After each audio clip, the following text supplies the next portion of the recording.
A recent study has shown what people are doing when they buy an electric car, and then the next car, what do they buy? Shockingly, the numbers are horrendous for people who buy a Ford electric car. If you buy a Ford electric car, you're far more likely to buy an internal combustion engine vehicle after your Ford EV. But if you buy a Tesla, you're almost certainly going to buy an EV as your next car. Jim Farley has even mentioned this himself. And it's a big problem for Ford. But it's not just a problem for Ford. It's a problem for many automakers, including Porsche. Hello, my friends. Welcome to the channel. Great to see you. Thank you for tuning in. I'm Sam Evans. You're watching The Electric Viking. A recent study has been revealed showing that around 1 out of every 2 buyers who buy an EV don't buy an EV for their next car. Now, there could be a reason for this. I mean, it could be because they want a pickup truck and there isn't an electric version. Could be that their experience wasn't very good with that electric car.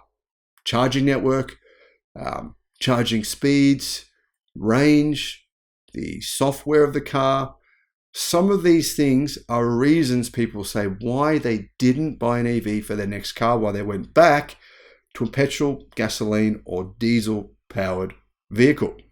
A new study has found that a lot of EV owners who don't buy a Tesla will actually not get an EV as their next car. Almost half of EV buying households will purchase an internal combustion engine vehicle next, which is disappointing. And I think part of this reason is the charging network. A lot of people, I think, they go to charge their car and they go, what the hell?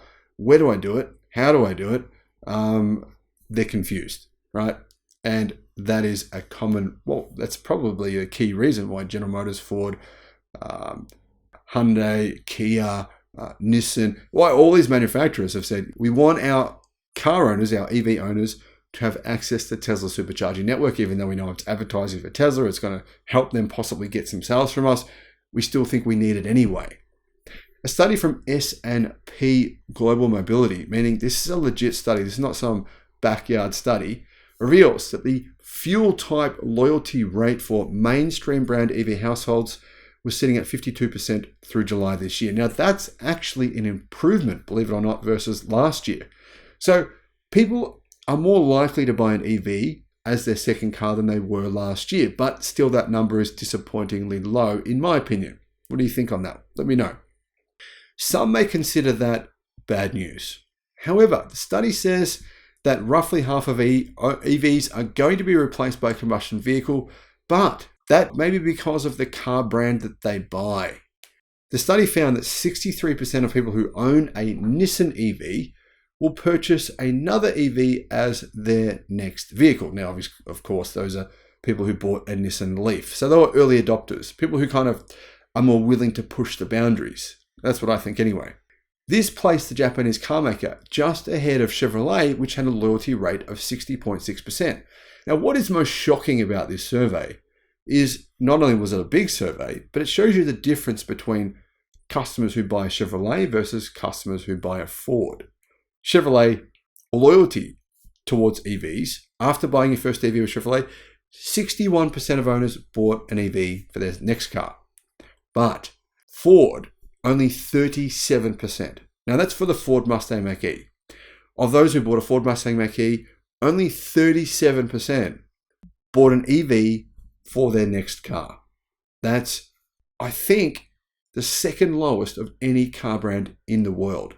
It's pretty shocking, actually. However, that said, many people who bought their next car for the Mustang Mach-E owners, they actually bought a Ford truck or SUV. And some of them obviously felt like there wasn't an electric alternative, possibly. Or maybe they just didn't like the Mustang Mach-E, I don't know. Data also reveals that 60.7% of Chevrolet Bolt owners bought an EV as their next car, and they didn't usually buy a Chevrolet SUV or truck as Ford owners did. EV loyalty rates among luxury vehicle buyers also jumped significantly over the last 3 years, says carscoops.com, nearing or sometimes even eclipsing the 60% mark. Now, Mercedes-Benz EV buyers, 57% or 56.6% of them bought another EV as their next vehicle.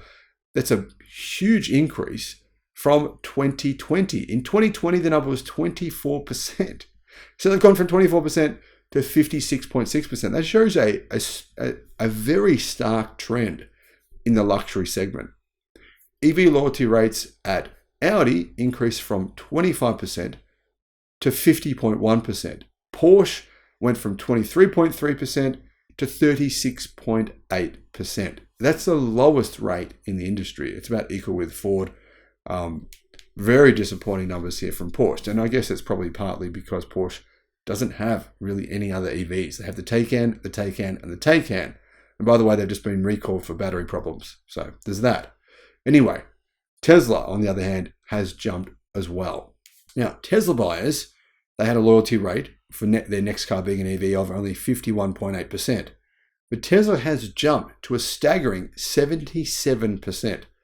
In other words, if you buy a Tesla, there's an extremely, extremely high likelihood your next vehicle will be an EV. I'm going to guess that's probably more to do with the fact that you have a positive experience, and that's probably mostly around the charging network, charging speeds, ease of use, that kind of thing. But I could be wrong, guys. Let me know what you think on that one in the comments. What would be the reason for Tesla having by far the highest loyalty rate versus other car manufacturers? Now, this loyalty rate doesn't just apply to people who buy a Tesla then buying another EV. It also applies to people buying a Tesla for their next vehicle. They have the highest loyalty rate in terms of brand as well as getting an EV for their next car. So it's strikingly high, the percentage of people who buy a Tesla after they've already owned a Tesla. The OEMs are spending huge amounts of money to develop EVs, said Associate Director for Loyalty Solutions and Industry Analysis at S&P Global Mobility, Tom Libby. So the last thing they want is for an EV owner to go back to internal combustion.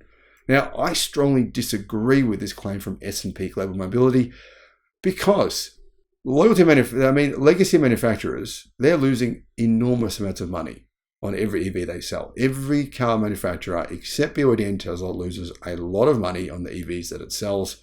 Every single one of them does. So they don't want you to buy an EV as your second car. They want you to buy a car from them, but not an EV, because they make a loss if they sell you an EV. They want you to buy a gasoline-powered vehicle or petrol, diesel-powered vehicle from them, but they want you to stay within the family. And they know that if you buy an EV from them, as you can see from this data, that if it's a Ford, well, you're probably going to go elsewhere for your next car, probably to another brand.